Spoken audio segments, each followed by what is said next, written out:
They say life's a journey, and mine sure started on a bumpy road. My folks, Jane and Robert, were the kind that knew the grind all too well. They didn't have much in the way of fancy degrees or fat wallets, but they had hearts of gold and a dream for me bigger than the sky. Dream big, work hard. Zoya, Dad would say every morning as he tied his worn-out boots, ready for another day at the factory.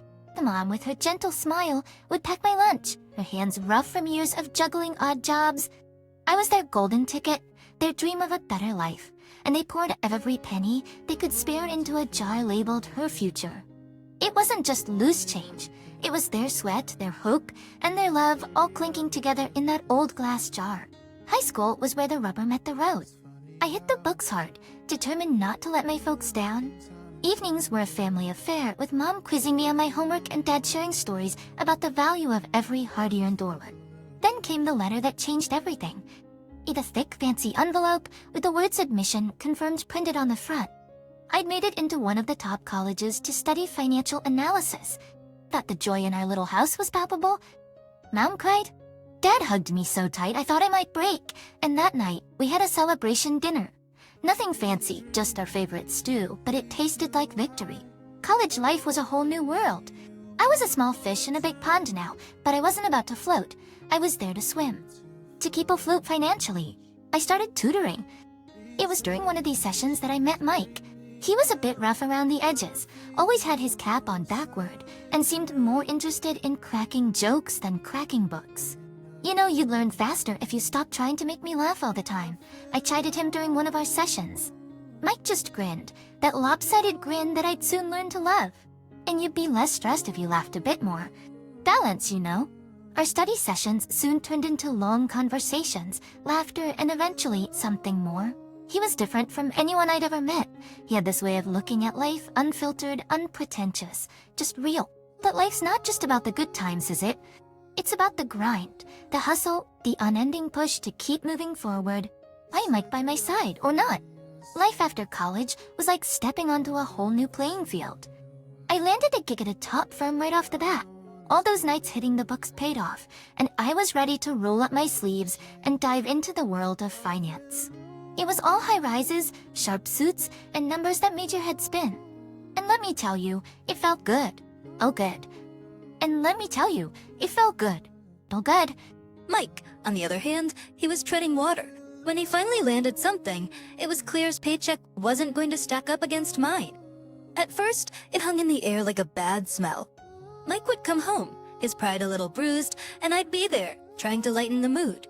Hey, it's not about who brings in what, I'd say, slinging an arm around him as we sat down to some takeout after a long day. We're a team, right?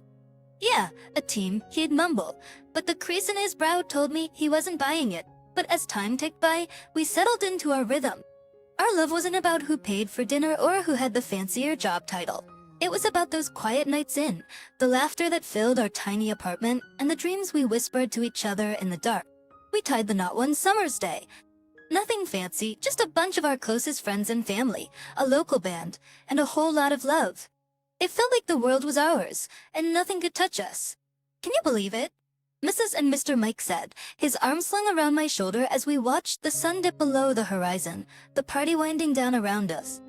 I leaned into him, feeling the warmth of the moment wrap around us. Believe it, I've been waiting for it. I teased, and we both laughed, the sound mingling with the soft clinking of glasses and the distant murmur of conversations. Life was good, even if it wasn't always easy. We had our share of bumps, like any couple. Bills piled up, and sometimes the end of the month had us digging deep into the couch cushions looking for spare change. But we made it work. Mike's job, well, it wasn't what he dreamt of, but it paid the bills, and he found joy in the little things. Like the way he'd come home, a grin spread across his face, holding some cheap trinket he found at a thrift store, claiming it was a treasure. Look at this. Me, he'd chuckle, holding up a lamp that looked like it had seen better days. It's got character. I'd roll my eyes, but inside, I loved that about him. He could find the silver lining in a storm cloud. Then there were nights when the weight of it all would press down on us. These nights when Mike would stare out the window, a cold cup of coffee in his hands, his thoughts a million miles away. I'm sure you ever think about where we're headed. He'd ask, his voice barely above a whisper. I'd sit beside him, our shoulders touching, sharing the burden. all the time. But I know wherever it is, we're headed there together. And he'd nod, the ghost of a smile crossing his lips, and that was enough. It had to be. We were just two kids from the block, trying to make a life together. We had love, we had dreams, and we had each other. And back then, that felt like enough. Stability's a funny thing, you know. One minute you're on top of the world, and the next, it's like the rug's been pulled out from under you. My fancy job, the one I thought was rock solid, crumbled like a house of cards. How could it? The day it all went down. I remember walking into the office like any other Monday. But the air was different, tense, like a storm was about to hit. And boy did it hit. The boss called us into the conference room, his face ashen, words stumbling over each other. It's bankruptcy, he said.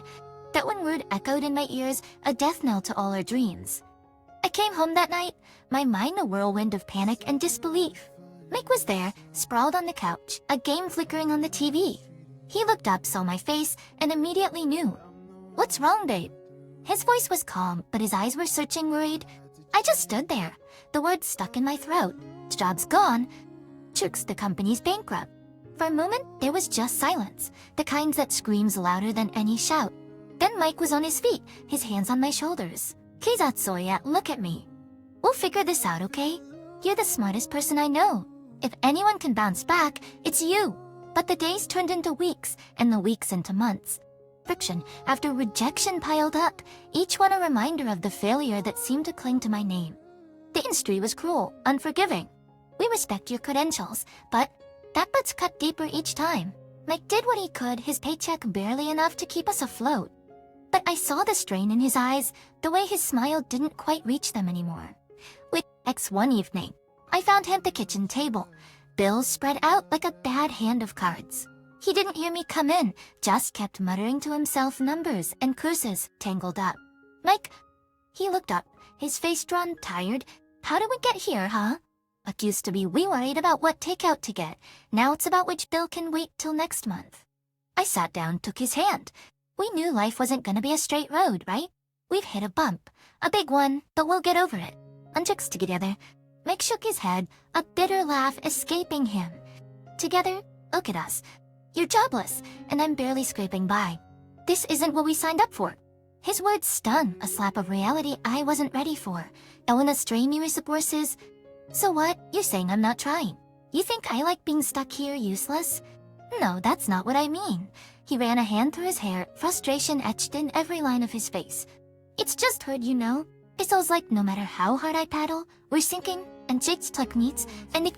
I wanted to say something, anything, to fix it, to make the hurt in his eyes go away. But the words wouldn't come. Instead, we sat there, together yet miles apart, the weight of our crumbling world pressing down on us. Betrayal, they say, cuts deeper than a knife. It's a wound that festers, a poison that spreads until everything you once held dear is tainted. It started with snide remarks, little jabs here and there. At first, I tried to brush it off, chalk it up to stress, to the pressure we were both under. "Sis, take-ins for you." Another day, another stack of rejection letters. Mike's voice was harsh, nothing like the warm tones I fell in love with. I looked up from the pile of envelopes on the table, my heart sinking. "I'm trying. Like, you know I am." He snorted, a cold mocking sound. "Trying? What good is trying if it gets us nowhere? You know how much I'm stretching every dollar to keep us afloat here." I felt the sting of his words, the unfairness of it all burning in my chest. You think I don't know that? You think I like sitting here, feeling like a burden? The button? Well, if the shoe fits. His words were a slap in the face, a confirmation of my worst fears. I stood up, my hands shaking. I can't believe this. After all we've been through, this is how you talk to me? Mike's face was hard, unyielding. "Face it, we're sinking, and you're just dead weight. I'm done carrying you." That night was the longest of my life. I lay in bed, staring at the ceiling, the echoes of Mike's words haunting the silence. I thought about everything we had been through, all the dreams we had shared, and I realized that the man lying next to me, the man I had built my life with, was a stranger to me now. The final blow came a few days later. I came home to find Mike in the living room, but he wasn't alone. The woman with him was young, too young, with a smirk that made my blood boil. "Oh, look who decided to grace us with her presence." Mike sneered as I stood frozen in the doorway. The woman giggled, a high grating sound.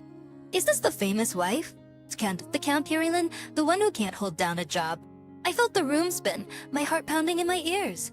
Mike, what is this? Mike stood up, his eyes cold. Exits. This is me, moving on. I'm done with you with this sham of a marriage. He threw a stack of papers at me, the word divorcee glaring up at me in bold letters. Consider this your eviction notice too. I want you out. I looked from the papers to Mike, to the woman still smirking on the couch. I was numb, the pain too deep, too raw to comprehend. Without a word, I grabbed my coat and my bag, the life I had known slipping through my fingers like sand. Life has a funny way of kicking you when you're down, but it's also got a knack for throwing you a lifeline just when you're about to sink. That's what happened to me the day I wandered into Linda's salon, a place I used to frequent back in my better days. My mind was a mess, my heart in pieces. I must have looked a sight, sitting there on one of those plush chairs, staring blankly at the mirror, seeing a stranger looking back. Linda, with her keen eyes and kind heart, must have seen the storm brewing inside me. She approached or stepped soft, her voice gentle. "Honey, you look like you could use a friend," she said, her hand resting lightly on my shoulder. I looked up, met her gaze in the mirror, and before I knew it, the floodgates opened.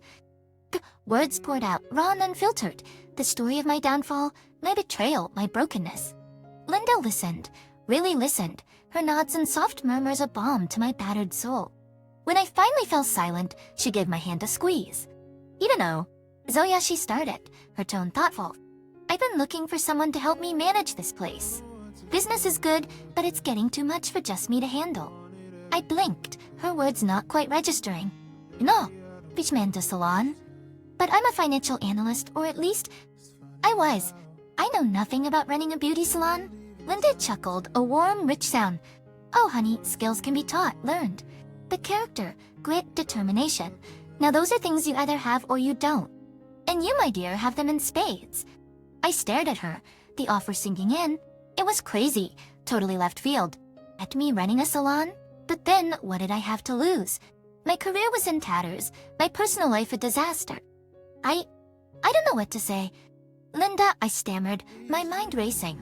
"Say you'll think about it," she suggested, her smile reassuring. "No pressure. But I've got a good feeling about this, about you. The apartment upstairs is vacant, and I'd be happy to cut you a deal on the rent." I was floored. Joy, a job and a place to stay? It was more than I could hoped for in my darkest hour. It was a chance, a lifeline, a glimmer of hope in the endless night. "Linda, I am a try to you then. I'll think about it. I promise," I managed to say, my voice thick with unshed tears. She gave my hand another squeeze. "Take your time, honey. But remember, sometimes the best opportunities are the ones we never saw coming." I left the salon that day with a lighter heart than I'd had in months. The road ahead was uncertain, scary even, but for the first time in a long while, I felt like maybe, just maybe, I wasn't alone in this fight. Starting over ain't easy, especially when you're building from scratch. But sometimes life gives you a second shot, and you just gotta grab it with both hands. That's what I did at Linda's salon. It was a world away from the high-flying finance scene, but it had its own rhythm, its own pulse. And before long, I found myself getting in the groove of it. Linda was more than a boss. She was a mentor, a friend. She showed me the ropes, from managing bookings to handling the most colorful of clients. I threw myself into the work, letting it consume me, heal me. One day, after closing, we sat down, a couple of cold drinks in hand, going over the accounts. The numbers were looking good, better than good. "You got a real knack for this. You know," Linda said, her eyes sparkling with pride. I shrugged, a small smile playing on my lips. "Guess I've always been good with numbers. Joel and people." She nodded, taking a sip of her drink. "It's more than that. You've got vision drive. You've turned this place around. Heck, you're pulling in clients like I've never seen before." I chuckled, the sound surprising even to myself. Well, desperate times call for desperate measures. I just figured, why not try something new? What do we have to lose? Linda's smile widened. That's the spirit. And speaking of trying something new, I've been thinking. The way she trailed off, that twinkle in her eye, I knew she was onto something big. Out with it. "Linda, what's cooking in that brain of yours?" She leaned in, her voice dropping to an excited whisper. "Expansion. I'm thinking a chain, a brand. And I want you in on it as a partner." The words hit me like a bolt of lightning. "Your partner. 39. After everything that had crumbled, here was a chance to build something new, something mine. Linda, are you sure? That's a huge step. She nodded, her gaze steady. I've never been surer of anything. You're not just rebuilding your life, you're helping me build my dream. We're a team, and together we're unstoppable. I took a deep breath, letting the weight of her words sink in. This was it, a new chapter, a new beginning. From the ashes of my old life, here I was, rising stronger, fiercer. All right, Linda, let's do it. Let's build something amazing together. And we did. We worked hard, turning one salon into a chain of salons. Each new opening was a victory, a testament to our grit, our partnership. Looking back, I couldn't believe how far I'd come. From the depths of despair to the heights of success. It was about finding myself, my strength, my worth. The warm, inviting atmosphere of the salon buzzed with energy, a stark contrast to the cold, unforgiving streets outside. I was there in my element, wrapping up Mrs. Jenkins' hairdo, her laughter mingling with the soft tunes playing in the background. The salon, my pride and joy, was more than just a business. It was a sanctuary, a testament to my journey. Mrs. Jenkins, with her sharp wit and warm heart, was in the middle of one of her famous anecdotes when the door burst open, sending a draft through the room. The chatter dipped into silence as Mike, my past mistake, walked in, swagger in his step, that same arrogant girl from years ago clinging to his arm. His laughter, loud and mocking, sliced through the calm. What's this? Celia, the high-flying financial, wits-turned-sister happy hairdresser. Straight the girl with him, all smug smiles and judgmental glances. Chimed in, her voice dripping with disdain. Just really hit rock bottom, haven't you? From boardroom to this quaint little salon. The air felt heavy, charged with unspoken words and suppressed emotions. I felt Mrs. Jenkins grip tighten around my hand, her presence a silent pillar of strength, without missing a beat. Mrs. Jenkins rose from her chair, her stature small, but her presence enormous. You listen here, you ignorant fool. This woman, this hair snippers you call her, she owns this place. Not just this one, but a whole chain of them. She's been in the papers, recognized as one of the most successful entrepreneurs around. Mike's smirk wavered, his companion's laughter faltering into an awkward silence. Mrs. Jenkins leaned in, her voice a fierce whisper that filled the room. And you. I've seen you parroting around town, always a drink in hand, always on the brink of another shambles. It's you who's the embarrassment, not her.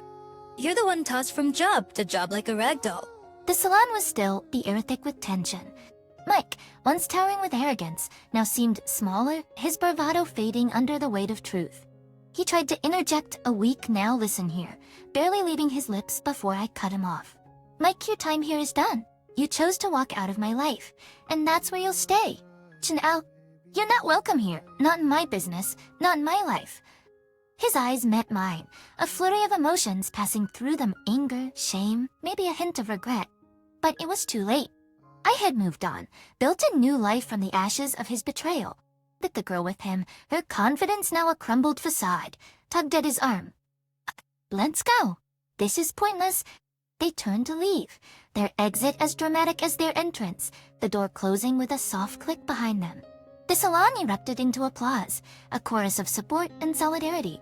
Mrs. Jenkins leading the charge. She turned to me, her eyes softening. You, my dear, are the epitome of grace and strength. Don't you ever forget that? The room slowly returned to its rhythm, the incident fading into just another story to tell. I looked around, my heart swelling with pride. These walls, these people, were a part of my story, a narrative of resilience, of rebirth. After the door closed on that chapter of my life, the salon, my sanctuary, felt even more like a haven. Linda, ever the pillar of strength and wisdom, sidled up to me as I was tidying up for the day. Her smile was as warm as the sunshine peeking through the windows. You did good today. Real good, she said, her eyes twinkling with a mix of pride and mischief. I chuckled, shaking my head. Good? I feel like I just went 10 rounds in the ring. Ain't sport quarters, but you came out on top. That's what counts, she insisted, giving me a gentle nudge. And speaking of coming out on top, I've been thinking, that tone, that look in her eye. I knew it well.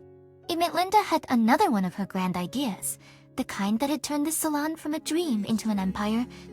I leaned on the counter, my curiosity piqued. That was it then? What's brewing in that brilliant mind of yours? She leaned in, her voice low and conspiratorial. Expansion is great. We've nailed that. But what about branching out even more? I'm talking product lines, training academies, maybe even a reality show. Sky's the limit.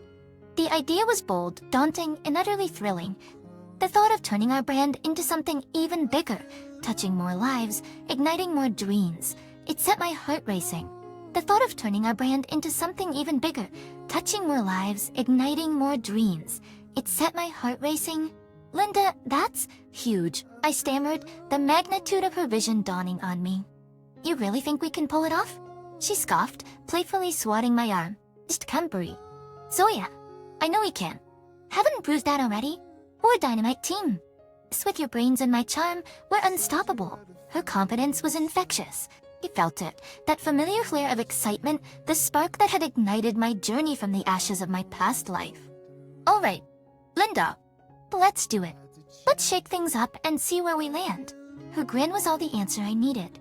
We were in this together, ready to take on the world, one dream at a time. As the salon emptied and the lights dimmed, I took a moment to reflect.